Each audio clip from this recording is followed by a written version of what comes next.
Hello, फिर से आप लोग का वेलकम है मेरे इस मैथ्स क्लास में। जैसा कि प्रीवियस वीडियो में हम लोग जान चुके थे प्रोपोर्शन चैप्टर के बारे में, आज इस वीडियो में हम लोग रेशियो के कुछ इंपॉर्टेंट क्वेश्चन हैं जो कॉम्पिटिटिव एग्जाम में पूछे जाते हैं। उन सारे क्वेश्चन को आज हम लोग डिस्कस करेंगे। ओके, और हम लोग का मकसद ये होना चाहिए कि कम से कम टाइम में कम से कम कॉपी पेन को उठाए हुए दिमाग में ही समझ कर उस क्वेश्चन का जो आंसर हम लोग जल्दी से जल्दी निकाल पाए। ये हम लोग का जो है अल्टीमेट गोल होना चाहिए। ओके, आइए हम लोग पहला क्वेश्चन लेते हैं। A/B इक्वल्स टू दिया हुआ है 4:5 और B/C दिया हुआ है 7:11। तो बोला हम लोग को A/B/C का वैल्यू निकालो। ओके, आपको ये देखना है कि दोनों में कॉमन क्या है। देखिए, इसमें भी B है और इसमें भी क्या है, B है, तो दोनों में B कॉमन है। तो आपको क्या करना है, सिंपल सा क्या करना है, देखिए पहले बता दे रहा हूँ कि कितना इजीली आप लोग जो एक लाइन में कुछ सेकंड के अंदर बता इसका आंसर मालूम कर पाएंगे। देखिए कैसे, इसको आप मल्टीप्लाई कीजिए, कितना होगा 28।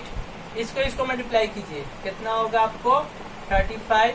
फिर इसको मल्टीप्लाई कीजिए, कितना होगा आपको 55। ओके, यानी इसका आंसर कितना हो गया 28, 35:55। ओके, आपको पहले ये नोटिस कर लेना है कि जो B कॉमन है वो दोनों जो है को प्राइम होना चाहिए, यानी दोनों किसी भी टेबल में एक साथ नहीं आना चाहिए, किसी भी नंबर से दोनों डिवाइड नहीं होना चाहिए। ओके, तो ये आंसर हो गया। देखिए कुछ सेकंड के अंदर पता चल गया। अब आता है कि इसके पीछे का लॉजिक क्या है। लॉजिक जानना पहले जरूरी है, नहीं तो वो ये हो जाएगा रटने वाला हिसाब हो जाएगा। इसके पीछे कॉन्सेप्ट को समझने की कोशिश कीजिए।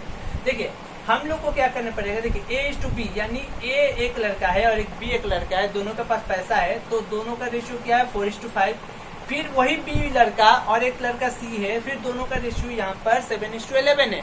तो आप बोल रहे हैं कि यहाँ पर B 5 है, यहाँ पर B 7 है, तो अगर B को दोनों में अगर इक्वल कर दे रहे हैं तो क्या होगा, इसका और B का और जो C का जो रेशियो होगा वो सेम हो जाएगा। क्यों? क्योंकि B यहाँ पर भी सेम हो जाएगा, यहाँ पर भी सेम हो जाएगा, तो रेशियो क्या होगा हम लोग को सेम हो जाएगा। तो आप क्या बोलेंगे, अच्छा तो ये क्या करेंगे, यहाँ पर B 7 है तो ये 7 से इसमें मल्टीप्लाई, तो इसमें भी मल्टीप्लाई कर देंगे, क्योंकि रेशियो में क्या होता है, जो इसमें भी मल्टीप्लाई करेंगे वो इसमें भी मल्टीप्लाई करने पड़ता है, और 5 को इसमें मल्टीप्लाई तो इसमें भी मल्टीप्लाई, तो यहाँ पर भी 35, यहाँ पर भी क्या होगा 35, यहाँ पर कितना हो जाएगा 28, यहाँ पर कितना हो जाएगा 55।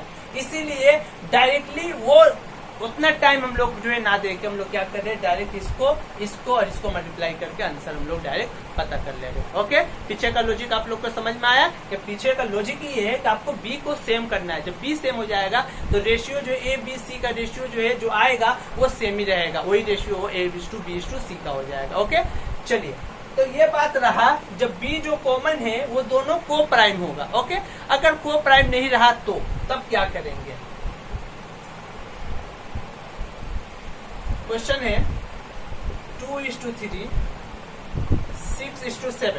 ओके, यहाँ देखिए A/B दिया हुआ है 2:3 और B/C दिया हुआ है 6:7। यहाँ देखिए जो B दोनों में कॉमन है, B यहाँ पर है 3, यहाँ पर B है 6, दोनों क्या है को प्राइम नहीं है, दोनों जो है 3 से डिवाइड हो रहा है। तो आप क्या करेंगे, दोनों को 3 से डिवाइड करेंगे, तो 3 से ये 2, ये 3 से 1। ओके, आप क्या करेंगे, इसको मल्टीप्लाई करेंगे तो कितना होगा 4, इसको मल्टीप्लाई करेंगे तो कितना होगा 2, और जिससे डिवाइड किए हैं उसको ही मल्टीप्लाई आपको करने पड़ेगा। तो 2 × 1 कितना हो गया 2, और किससे डिवाइड किए थे 3 से, तो 3 × 2 कितना हो जाएगा आपको 6, यानी आपको 2 × 1 × 3 करना पड़ रहा है। ओके, क्लियर है।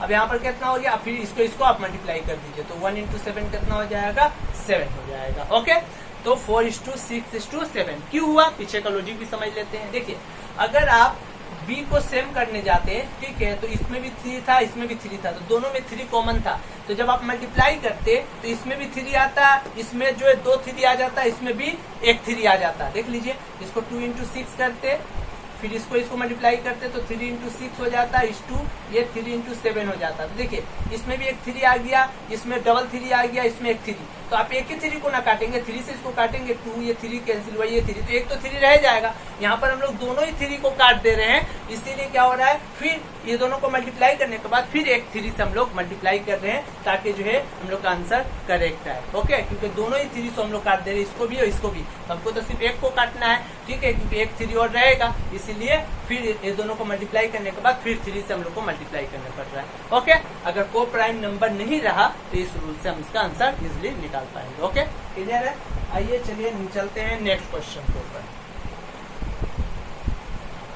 नेक्स्ट क्वेश्चन आपको दिया हुआ है नंबर 3, A:B दिया हुआ है आपको 2:3, B:C दिया हुआ है 4:5, C:D दिया हुआ है आपको 6:7।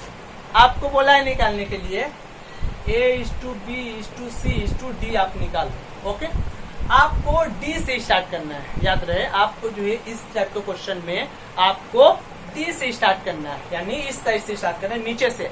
तो आप देखिए ये दोनों में सी कॉमन है। ओके, तो आपको सी को इक्वल करना है। देखिए यहाँ 5 है या 6 है, तो दोनों इक्वल नहीं है, आपको इक्वल करना है। तो इक्वल करने के लिए क्या करना पड़ेगा? आपको इसको मल्टीप्लाई, इसको मल्टीप्लाई, इसको मल्टीप्लाई कर देना पड़ेगा। ओके, यहाँ से क्या आ जाएगा? देखिए डी का वैल्यू यहाँ से क्या आ जाएगा? आपको 35 आ जाएगा। ओके, फिर इसको मल्टीप्लाई करने से सी का वैल्यू आ जाएगा 30, फिर इसको मल्टीप्लाई करने का किसका वैल्यू आएगा? बी का। कितना आ जाएगा? 24।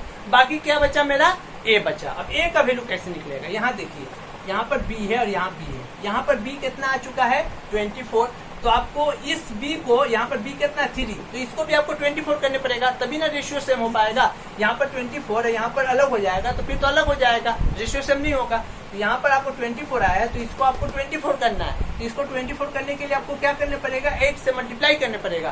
तो इसको भी आपको क्या करने पड़ेगा? 8 से मल्टीप्लाई। तो कितना हो जाएगा? 2 × 6, 2 × 8 कितना हो जाएगा? 16। यानी इसका आंसर कितना हो जाएगा?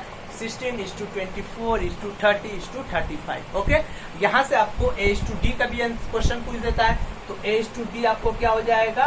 तो 16:35 हो जाएगा। ये भी आप क्वेश्चन का आंसर निकाल सकते हैं। ओके, कुछ भी देगा, B:C दे, C:D दे, इजिली 2 को उठा के आप निकाल सकते हैं। किसी भी टाइप का इसमें से क्वेश्चन उठा के दे, आप इजिली इसका आंसर दे सकते हैं। ओके, क्लियर है? उम्मीद कर रहा हूँ सारे कॉन्सेप्ट को जो बता रहा हूँ, सारे जो मैथ को बता रहा हूँ, उसको आप लोग समझ रहे होंगे।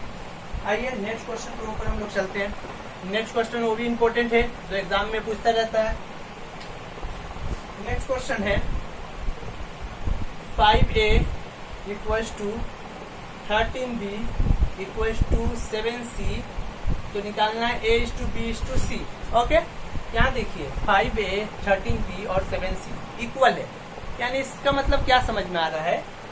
ए यहाँ पर कोई वैल्यू है, बी यहाँ पर कोई वैल्यू है और सी यहाँ पर वैल्यू है। जब मल्टीप्लाई हो रहा है ये सब में तो इक्वल हो जा रहा है। ओके, तो अब यहाँ पर देखिए आप, ये तीनों का अगर एलसीएम अगर ले ले, ठीक है, तीनों का एलसीएम, यानी जो है 5 में कुछ मल्टीप्लाई हो रहा है और जो 13 में कुछ मल्टीप्लाई हो रहा है और 7 में कुछ मल्टीप्लाई हो रहा है, तो इक्वल हो जा रहा है। तो इसका मतलब क्या है कि जो नंबर हो रहा है मल्टीप्लाई करके जो आ रहा है वो 5 का भी टेबल में भी आता है, 13 का भी टेबल में भी आता है, 7 का भी टेबल में भी आता है। इसका मतलब यही हुआ।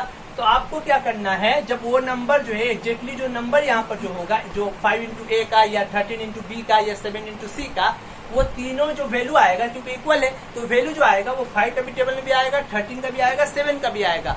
तो आपको क्या करना है, सिंपल ये तीनों का जो है देख लेना है कि ये प्राइम नंबर सब है, को प्राइम है या को प्राइम नहीं है। तो आप यहाँ से देखिएगा तीनों ही को प्राइम है, किसी का टेबल में तीनों नहीं आता है। ओके, अब देख लिए तीनों एक दूसरे के साथ क्या है, को प्राइम है। ओके, अब आपको क्या करना है, सिंपल ए का वैल्यू निकालना है यहाँ पर रेशियो में। तो आप ए को छोड़ के, जो ए का पास इसको छोड़ के इसको मल्टीप्लाई कर दिया। 13 × 7 कितना हो जाएगा आपको? 91 हो जाएगा।